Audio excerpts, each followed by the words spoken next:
लोकसभा चुनाव को लेकर तैयारी जोरों शोर से जारी है। ऐसे में बीजेपी के नेतृत्व वाले राष्ट्रीय जनतांत्रिक गठबंधन यानी एनडीए का लक्ष्य 400 सीट जीतने का है।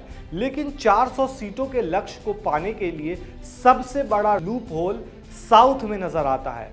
पीएम मोदी लगातार साउथ का रुख कर रहे हैं, लेकिन सवाल है कि बीजेपी दक्षिण कैसे जीतेगी। इस सवाल को समझने से पहले दक्षिण भारत के राज्यों में बीजेपी की स्थिति को देखते हैं।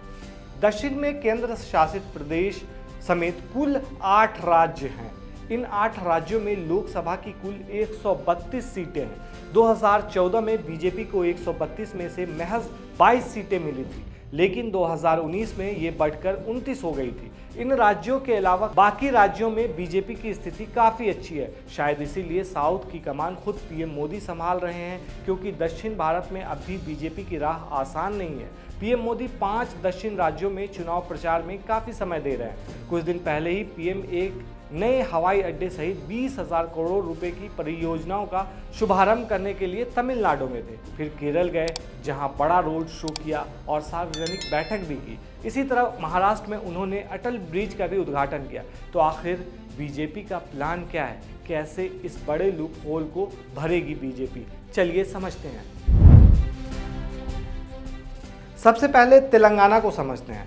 तेलंगाना में लोकसभा की 17 सीटें हैं। इसमें से 2019 में बीजेपी को 4 सीटों पर जीत हासिल हुई थी। आंध्र प्रदेश में 25 में से एक भी सीट पर बीजेपी नहीं जीत पाई थी। वहीं कर्नाटक की बात करें तो कर्नाटक में बीजेपी ने बेहतर प्रदर्शन किया था। बीजेपी को कर्नाटक की 28 सीटों में से 20 में से ज़्यादा सीट मिली थी। इसके अलावा तमिलनाडु में 39 सीटें हैं, लेकिन बीजेपी को यहाँ एक भी सीट नसीब नहीं हुई थी। केरल में 20 सीटें हैं, यहाँ भी बीजेपी का खाता तक नहीं खुला था। पुडुचेरी और लक्षद्वीप में एक सीटें हैं, लेकिन यहाँ भी बीजेपी को हार का सामना करना पड़ा।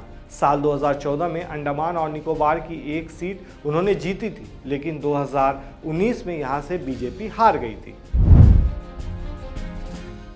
आंकड़े बताते हैं कि बीजेपी दक्षिण की कुल 132 सीटों में से 84 सीटों पर आज तक नहीं जीत पाई है।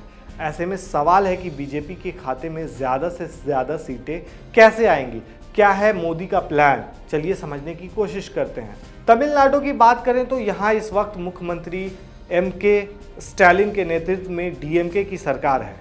2019 में बीजेपी का यहाँ खाता नहीं खुला और इस बार जीत के लिए बीजेपी कई मोर्चों पर काम कर रही है। पहला प्लान काशी तमिल संगमम है। 2 सालों से पीएम मोदी की पहल पर ही उनके लोकसभा क्षेत्र वाराणसी में काशी तमिल संगमम का सफल आयोजन किया जा रहा है।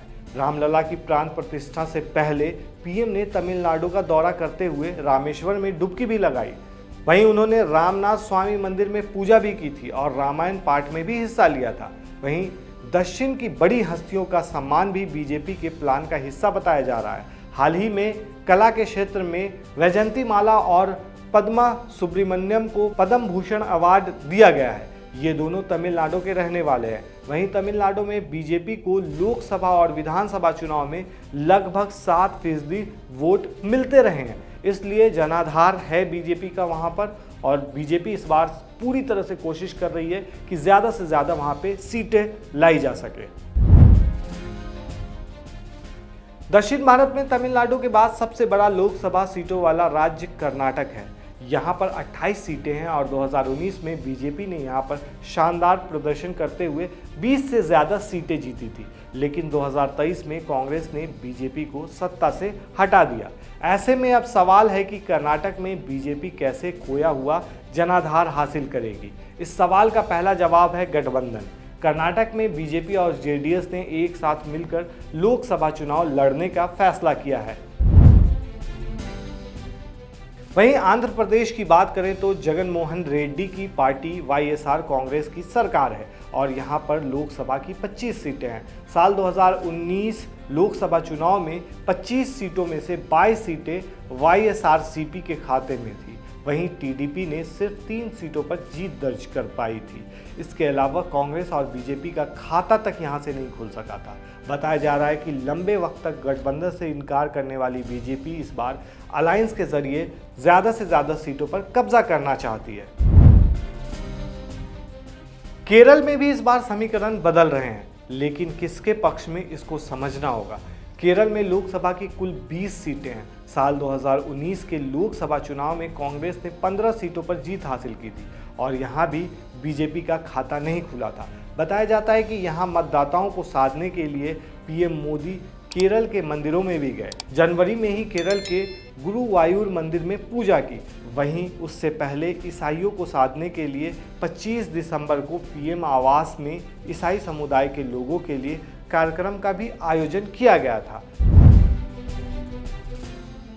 तेलंगाना सीटों की संख्या के हिसाब से दक्षिण भारत का 5वां बड़ा राज्य है।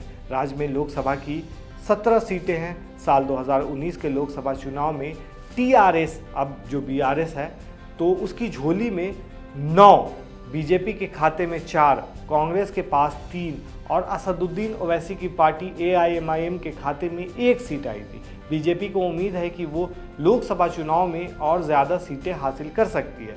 दिसंबर 2023 में हुए विधानसभा चुनाव में बीजेपी ने 8 विधानसभा सीटें जीती और पार्टी का वोट शेयर 14% हो गया है। इसके अलावा करीब 6 सीटों पर बीजेपी दूसरे नंबर पर रही है। प्रधानमंत्री मोदी खुद इन राज्यों में एक्टिव हैं।